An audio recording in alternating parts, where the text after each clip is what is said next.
ሰላም ነው አለሁልህ። ደህና ነው ወይ? ሁሉ ሰላም ደስ ብሎኛል። ስላ ድምፅ ጥሩ አይደለም።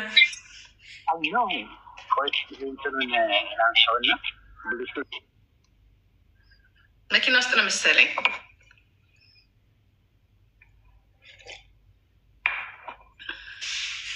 ሞቲቬት አጥቼላችኋለሁ ድህነታችሁ እንድታጠፉ። መጣሁም አሁን መጣሁ። ሳሚ ድህነት እኮ መጥፎ መንፈስ እኮ ነው ታውቂያለሽ። ጮህ መውጣት ያለበት ነው ታውቂያለሽ። በእውነት እንዲህ አንዳንድ ጊዜ እኮ የሚገርማችሁ ነገር ድህነትን እንለምደውና ታውቂያለሽ እንለምደዋለን ሳናውቀው እና በቃይ ማለት ስንችል እንለምደውና ድህነትን ከዛ በኋላ መሬት መተኛት እንለምዳለን። በእውነት በጣም ይገርመኛል። እና እስቲ በአንተ በክርስቲያን እንዲሁም ደግሞ ሞቲቬት ስለሆን እኔ አሁን ስናገረው እንደ ልቤ ነው የምናገረው። ገባ? እስቲ ንገራቸው ድህነትን ለምንድን ነው የምንኮራበት? ለምን እንደምንኮራበት ታውቂያለሽ? መውጣት ስለማንችል እኮ ነው።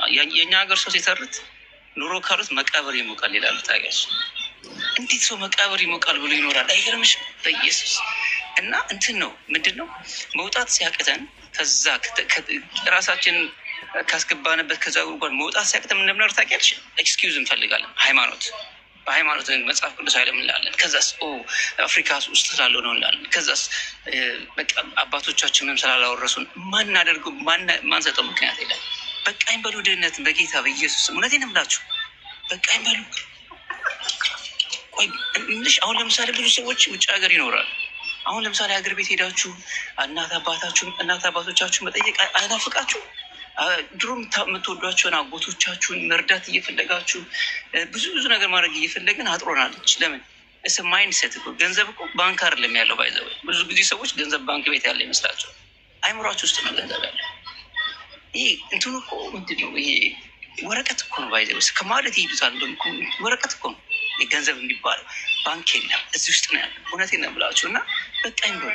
አንዳንድ ጊዜ በቃኝ ካላላችሁ አይሆንም። በቃ ስልጭት ይበላችሁ። አንዳንድ ጊዜ አይሶር ስልጭት ይበላቸው ስትል እኔ እዚህ ሀገር ማለት ነው ሳምዬ፣ እዚህ ሀገር መጀመሪያ ላይ በቃ ግራ ያውታቃል። ግራ ይገባሃል አይደለም? ትሰራለህ። ተሰቁጭ እያሰብኩን ግን እኔ የምልሽ ጂጂክ እያልኩኝ ነው። አሁን በዚህ ነው ሀብታም የሆኑት እነዚህ ሰዎች ውጭ ሄደው ጂ+2 ጂ+4 ምናምን ኢትዮጵያ የሚሰሩት እንደኔ እንደዚህ ሰርተው ነው ወይ መፈለግ አለብኝ? እንዴት አድርጌ ጂ+1 አስብ። ለጂ+ ነው የኔ ጭንቀት። አሁን ጂ+1 ነው በቃ ዳስ የኢትዮጵያ የሀብታም ስታንዳርድ ቤት መስራት ነው ዲያስፖራ። ከዛ ልፍ ብላ አታስብም። ዩሲ እንዴት አርገሽ ነው በቃ ኑሮሽን ማሻሻል የምትችይው? እንዴት አርገሽ ነው በቃ የሆነ ኮመን በቃ አለ አይደለ ላይፍን የምትኖር በዚህ ሁኔታ? ይሄ በየሚክዱ ነው በየምኑ እየጠረግሽ ነው ወይ? አይደለም። እዚህ ጋር ነው ጭንቀት፣ እዚህ ጋር ነው መስራት ያለብህ። ገባ? እሱ ነው ዋናው። ባይዘዌ የሚገርማችሁ ነገር ላይ ስኬታማ ለመሆን ባይዘዌ የሆነ ብቃት ምናምን ነገር አያስፈልግም። ከአሜሪካ መሆን አለባችሁ ከአውሮፓ እንደዛ የሚባል ነገር የለም። ሁላችንም ግን እድል አለን። ደስ የሚለው ነገር አልሞትም። እሺ አለን እድል። ተነስተናል፣ ነቅተናል ዛሬ አይደለ? ስለዚህ እድል አለን እንጠቀምበት። እሱ ምንድን ነው? ኦኬ ከዛሬ ጀምሮ እኔ ሁልጊዜ የምናገረው ነገር ምንድን ነው መሰላችሁ? ሁላችሁ ድህነትን ተጠየፉ ምናምን ብለን ብቻ እንደኔ ሳይሆን ምን እናድርግ ሳሚ ስትሉ ከዛሬ ጀምሮ እስኪ ካሁን ከጠዋት ከዛሬ መጀመር ትችላላችሁ። ባይ ምን ማድረግ ይቻላል መሰላችሁ? አሁን ለምሳሌ ሳሚ የዛሬ 5 ዓመት የት እንደነበርኩ አታውቁም። ድሃ ልሁን ሀብታም ልሁን ምን ልሁን አታውቁም። ግን የዛሬ 3 ዓመት ስመጣ ግን ተስፋት እንትናችሁን መጻፍ ትችላላችሁ ከዛሬ ጀምራችሁ። ኦኬ ነው ድህነትን በቃኝ ብላችሁ መጀመሪያ። ከዛ በኋላ ግን በአሁን ሰዓት ያላችሁን እያመሰገናችሁ ቱ ቢ አነስት ግን እስኪ ምንድን ነው ማድረግ የምፈልገው በሉ። የመጀመሪያ እኔ ብዙ ጊዜ ያደረኩት ምንድን ነው መሰለች? መጀመሪያ ሪስፖንሲቢሊቲ ነው የወሰድኩት፣ ኃላፊነት። ትወጣላችሁ ባይዘ ከዚህ ሁላችሁ መውጣት ትችላላችሁ ከዚህ ከድህነት። የምትወጡት ግን መቼ መሰላችሁ? ከድህነት ውጡ ስንል እኔና ጂጂ የምታርቡኝ ከሆነ መልሳችሁ ሳሚ እኮ ፀጉር የለህም ሳሚ እኮ መላጣ ነማ የምትሉ ከሆነ አትወጡም ከጉርጓዱ። ሳይገርማችሁ እያለ ያለው ጂጂ እኮ እንደዚህ ነች ከምትሏት ይልቅ ምንድን ነው ጂጂ እያለች ያለችው ሳሚት ምንድን ነው የሚለውን አስቡና ከዛ በኋላ ምን ትላላችሁ መሰላችሁ? ኦኬ ኃላፊነት ውሰዱ። አሁን ላላችሁበት ነገር፣ አሁን ላላችሁበት ህይወት፣ ለገባችሁት ጉድጓድ ውስጥ ባይዘው ኃላፊነት ውሰዱ። ምንድን ነው የምትወስዱት ኃላፊነት መሰላችሁ? ኃላፊነት ስትወስዱ 100% ኃላፊነት ውሰዱ። 100%። ይሄ እኔ ያልተሳካልኝ የሀገር የኢኮኖሚ ችግር ነው የእንትና ችግር ነው ስላላገባው ነው ስለሌ እንደዛ ብለው ነገር የለም። ኃላፊነት 100% ከወሰዳችሁ በኋላ ካመሰገናችሁ፣ ከዛ በኋላ መኖር የምትፈልጉት አይነት ኑሮ ምን አይነት ነው ብላችሁ ባይሞራችሁ ሳሉት። ምን አይነት መኖር ነው መኖር የምትፈልጉት? ምን አይነት ቤድሩማችሁ እንዲመስል የምትፈልጉት? ምን አይነት ልጅ ነው የምትፈልጉት? ኢቭን ልጆቻችሁን ማኒፌስት አድርጋችሁ ወደ ቤታችሁ መምጣት ትችላላችሁ። ምን አይነት ኑሮ ነው የምትፈልጉት? ያንን ነገር ባይሞራችሁ ከሳላችሁ በኋላ ገስበት እዛ ሊያደርሰኝ የሚችለው አላማት ክሬት ታደርጋላችሁ። ይሄ ለምሳሌ አሁን ከዚህ በኋላ አሁን አፓርታማ የምትኖሩ ከሆነ ሀውስ መግዛቼ የራሴ ቢዝነስ እንዲኖረኝ ይፈልጋለሁ፣ የውበት ሳሎን እንዲኖረኝ ይፈልጋለሁ ብላችሁ የምታስቡ ካላችሁ የውበት ሳሎን ብላችሁ ማሰብ ስትጀምሩ አይምሯችሁ የውበት ሳሎን ያሳያችኋል። ነገ ስትነሱ አይገርማችሁ። አይምሯችን የሚያሳየን እኛ ፊድ ያደረግነውን ነው። ፎከስ የምታደርጉበትን ነገር ነው አይምሯችሁ የሚያሳየን። ካስክ ማየት ትጀምራላችሁ። ቢጎሪ ነው ማየት ትጀምራላችሁ። የሚገርምሽ ነገር በማግስቱ ማለት ነው። ከዛ ከትንሽ ጀምሩ። በቀን አንድ ነገር ለማድረግ ሞክሩ። ትንሽ ወደ ጎላችሁ ልታቀርባችሁ ምችል። እነዛ ካረጋችሁ በኋላ ቱ ቢያነስት አስተሳሰባችሁን ቀይራችሁ ትንንሽ ጥቃቅን ነገሮች ማድረግ ስትጀምሩ ህይወታችሁ ይቀየራል እንጂ አንድ ምሳሌ ልንገርሽ ሳሚ። እነሱ ሀብታም ሆኑ ድህነትን አውጡ ስንላቸው እነሱ ሀብታም ማለት ምን አድርገው እንደሚስሉት ታውቃለህ? ቢሊዮነር ሚሊዮነር። ያ ማለታችን አይደለም። ሀብታም ሆኑ ስንል ስታንዳርድ የሆነ ላይፍ ላይ አይደላችሁም። አይስዌር አይደላችሁም። ስታንዳርድ ላይፍ ማለት ራስን መቻል፣ በራስ መተማመን፣ በራስ የምትፈልገውን ነገር መስራት። ስታንዳርድ ላይፍ ማለት የምትፈልገውን ነገር የማድረግ አቅም ይኑርህ ነው። ለምሳሌ የሆነ ነገር ሲያምር መግዛት፣ እያማረ ለራስህ መግዛት እንኳን ባትችል እንዳለህና መግዛት እንደምትችል ራስን ማሳመን። አሁን ለምሳሌ ልበልና የሆነ ሰርግ ልበልክ 100 ሺህ ብር አውጥቼ መደገስ ፎር ኤግዛምፕል ነው ሳሚ አለብኝ ግን የለኝም። ያ ድህነት ነው። የሆነ ሰርግ ግን 100 ሺህ ብር አውጥቼ መደገስ እችላለሁ፣ ግን ብሬን አልባሌ ቦታ ላይ አልጥልም። ያ ኮንፊደንስ ነው አለኝ ማለት ነው። ለእኔ ሀብት ማለት ያ ነው። በቃ ቤት የለኝም፣ ግን ቤት የምገዛበት ገንዘብ አለ። ግን ኢትዮጵያ ውስጥ ስለማልኖር ወይንም ደግሞ ገዝቼውን ማከራየትም እችላለሁ፣ ወደ ቢዝነስ መለወጥ እችላለሁ አለኝ። ያ ሀብት ነው። 100 ሺህ ብር ኢሯለኝ አለኝ። ምክንያቱም 100 ሺህ ብር በአሁኑ ሰዓት ቤት መግዛት ይችላል። 100 ሺህ ብር ዶላር አለኝ፣ መኪና መግዛት ይችላለሁ። ያ ሀብት ነው። ግን መኪና የገዛውንም ሳይ ካለቀስኩኝ፣ ቤት ያለውንም ሳይ ካለቀስኩኝ፣ የሆነ ብር አውጥቼ ኢንቨስት ማድረግ የማልችል ከሆነ ያ ነው ድህነት ለእኔ። ጥቂት ገዝቼ ቤተሰቦቼ ማየት የማልችል ከሆነ ድህነት ነው። ሴት ጋር ተጠግቼ ያ እምል ከሆነ ድህነት ነው። ሴት ወንድ ጋር ተጠግታ የምትል ከሆነ ድህነት ነው። ለእኔ ድህነት ማለት ይ ሳሚ እነሱ የሚያስቡት ሌላ ስለሆነ ነው። ገብቶ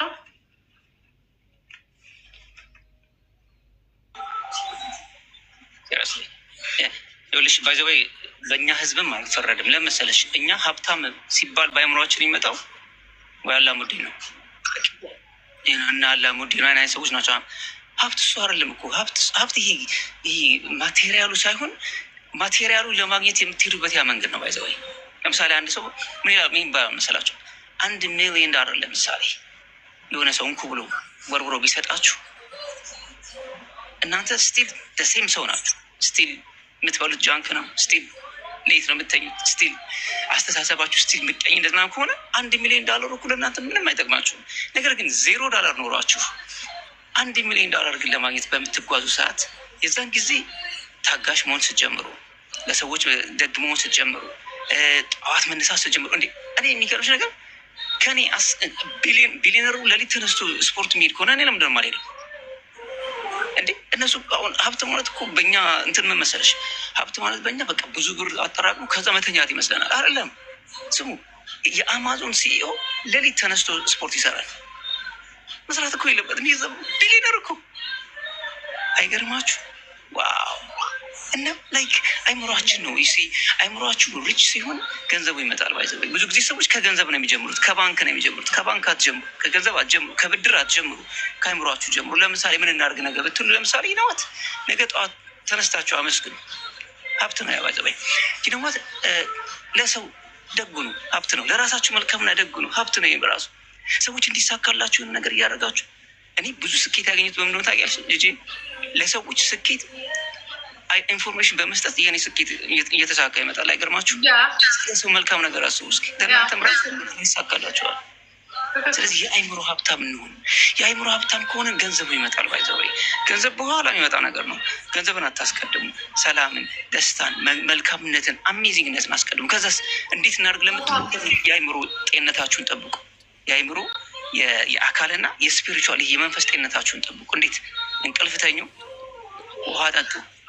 እሺ፣ እንቅልፍ ተኙ፣ ውሃ ጠጡ። ራሳችሁን ሪፍሌክት አድርጉ። ዛሬ እንዴት ነው እየተሰማኝ ያለው በሉ። ስፖርት ትንሽ ኤክሰርሳይዝ አድርጉ፣ ወክ አድርጉ ትንሽ። ከዛ ደግሞ የሚበላ ነገር አይታችሁ ደህና መልካም ነገር መብላት ጀምሩ። ሰውነታችሁ ስትጠብቁ ሎሚ በውሃ ጠዋት ጠዋት፣ እኔ አሁን ስንት ጊዜ ተናግሬያለሁ። ሎሚ በውሃ ጠዋት ጠዋት ጠጡ እላቸዋለሁ እና ጊዜ ለን የሚላሉ 18 ሰከንድ ነው የፈጅብኝ። ባለፈው ላይቭ ላይ ሳሳያቸው ሎሚ ሄደው ከፍሪጅ አውጥተው ሎሚ ቆርጠው ውሃ ውስጥ አድርጎ ለመጠጣት 18 ሰከንድ እና በቀን 18 ሰከንድ የላችሁ ውሃ በሎሚ እንኳን ለመጠጣት። ያን ማድረግ ኤቭሪዴ ስታደርጉ አልጋችሁ ማንጠፍ ስትጀምሩ እንትን ኮንፊደንስ ይሰማችኋል። ኤቭሪዴ አልጋን ስታነጥፍ ወንድሜ፣ አንቺም ደግሞ ጠዋት ተነስተሽ ደግሞ ሎሚ በውሃ መጠጣት ስትጀምሪ ለካይን ነገር እያደረኩት ነው እና ያ ኮንፊደንስ ይጨምራል። ከዛ ቢዝነስ ለመስራት ኤኒቲንግ ለማድረግ ቀላል ይሆንላችኋል። ከዛ የዛሬ ዓመት ሀገር ቤት መሄድ ትችላላችሁ። ተንደላቃችሁ በብራችሁ ሴፍ ባረጋችሁት ደስ ብሏችሁ ተዝናንታችሁ ይህን ዓለም ትማር ትችላላችሁ። ስለዚህ ውጡ ከዚህ አስተሳሰባችሁን ቀይሩ። መልካም ነገር አስቡ፣ አመስግኑ፣ አላማ ጻፉ። ትንንሽዬ አላማ። የዛሬ ዓመት አንድ መጽሐፍ ለመጽሐፍ የሚያስብ ሰው 500 ፔጅ ቢሆን ዛሬ ምን ያደርጋል? ወይም 300 ፔጅ ቢሆን ዛሬ 1 ፔጅ ነው የሚጽፈው። ነገ 2 ፔጅ፣ ከነገ ወዲያ 3 ፔጅ እያደረጋችሁ ያ ተደምሮ እናንተም ስኬታማ ያደርጋችኋል። እሺ ብላችሁ ደግሞ ሞክሩት። ካልሆነ እኔ ጋር ነውና አልሆነም ዝም ብለን የተናገርከው ብላችሁ እንትን አድርጉ። እሺ ሳሚ እኔ ነርቨስ ነው። ጂጂ ጋር ስመጣ ነርቨስ ሆናለሁ። ለምን? በቃ ጂጂ በጣም አይ ሪስፔክት ዩ ላ ቴንክ ዩ ሳሚኮ። ጠፋህ ግን ጠፋህ። የለም አትታይም። እመጣለሁ ኖቬምበር ላይ ገመት ኖቬምበር ላይ እንትን ላይቭ ላይ እመጣለሁ ኖቬምበር ላይ። በጣም ጠፍተሃል። ከሆነ ሰዓት በኋላ በጣም ነው የጠፋኸው። ከሆነ ሰዓት በኋላ በጣም ነው የጠፋኸው። ባይ ዘ ዌይ ከሜይ ላይ ነው ላስት ሰመር ሜይ ላይ ነው ላይቭ ያቆምኩት። ምክንያቱም ማንበብ አለብኝ። አዲስ ነገሮች ራሳችን አፕዴት ማድረግ አለብን። ባይዘበሽ መጾም አለባችሁ። ለሶስት ወር ቲክታክ መጾም አለባችሁ። ማስገባት አለብህ የሆነ ነገር ብዙ ወደኋላ እንዳልቀርም ደግሞ ገባሽ ራሴን አፕዴት ማድረግ አለብኝ። አርቲፊሻል ኢንቴሊጀንስ የሚባል ነገር መጥቷል። እዚህ ሂውጅ አሁን በአሁኑ ሰዓት ሳሚን የሚመስል ሰው መጥቷል። አሳያቸዋለሁ። ከሳሚ የተሻለ ድምፁ ኤአይ መጥቷል። አሁን እንደገና ደግሞ አረብ ሀገር ላሉ እህቶቻችን ኖቬምበር 15 የሚጀምረው ነፃ ክላስ አለ። ኮርስ ለራሳችሁ የስ እንድትሉ ለሌሎች ደግሞ እንዴት ነው እሱ ነገር? እኔ ምራት ምን እኔ ትኩረታችሁ በሙሉ አረብ ሀገር እዚህ ስንት አንጉልፋት እኮ አለ ሳሚዬ። አረብ ሀገር አውሮፓ ቁጭ ብሎ እንዲያም ካልቸር ሾክ የሆነበት አረብ ሀገርማ ምንም እኮ ሲስተም የለም። ይመሳሰላሉ እኮ እዚህ እኮ በጣም ሀይ የሆነ ምንም በቃ ምንም የተዘዘ እኮ ስንት አበሻ እኮ አለ። እግዚአብሔር ምስክር የለም። እዚህ ታውቃለህ፣ እነዚህ ካሪታስ የሚባሉ ሰው የሚረዱ ምን የሚባለው እነዚህ ሰው የሚረዱ እንደዚህ አይዟችሁ የሚሉ ምናምን ነገር ኤንጂኦዎች ቻሪቲ ነው ምናምን የሚባሉ አሉ። እዚህ ለምን ይመስላል እነሱ ለእኛ የተቀጠሩት? ለእኛ ለኢትዮጵያውያኖች እግዚአብሔር ምስክሬን እኮ ነው። እጃችንን ይዘው ወደ ቴክኖሎጂ የሚመጣው ማለት ነው። ይሄ ከዶ ማለት ከጀንገር የሚመጣ ጀንገር በለው እነዚህ ካለው ቴክኖሎጂ ጋር በጣም ይጋጭበታል እኮ። በጣም እኮ እኛን እንዲያውም መረዳት እኮ ያለብን። አረብ ሀገር ያሉት እኮ መረዳት የለባቸው። እግዚአብሔር ምስክሬን እኮ ነው የምልህ።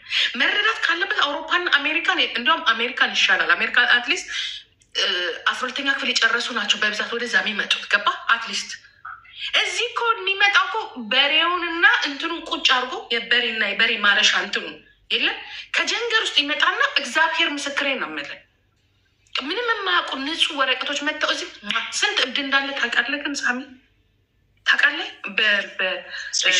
ጭንቀት ሳሚ አይስወር ነው የምልህ። እኔ ጓደኛዬ ከ2 ወር ከ3 ወር በፊት ሆስፒታል ሄዶ እግዚአብሔር ምስክሬን ነው የምልህ አንድ ዲፐርት እንትን ውስጥ 28 ሀበሻ አለ።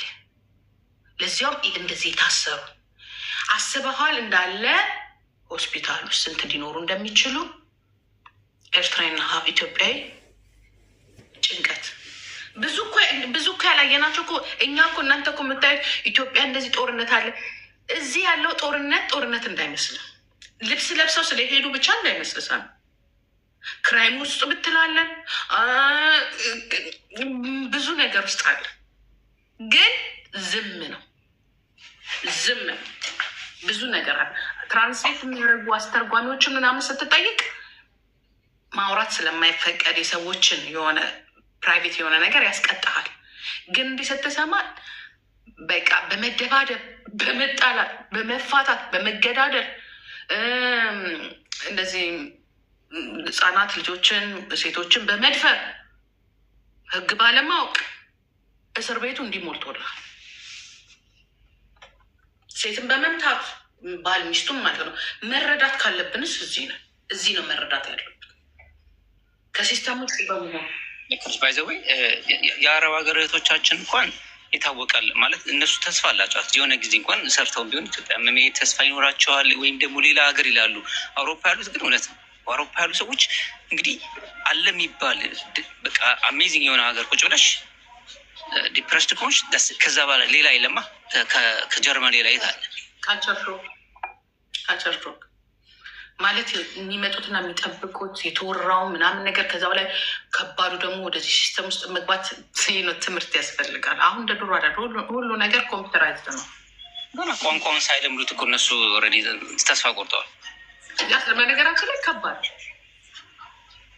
ቀላል አለ። እስኪ እንትን እናድርጋ ለእነሱ ልስጥና ኮርሱ እነዚህ ውስጥ ባዚ አረብ ሀገር ያላቸው እህቶቻችን ወንድሞቻችንም ለራሳችሁ የስ እንድትሉ ለሌሎች ደግሞ ነው እንድትሉ ለእናት ለአባት ምናምን ነገር ነው ብላችሁ ለራሳችሁ የስ እንድትሉ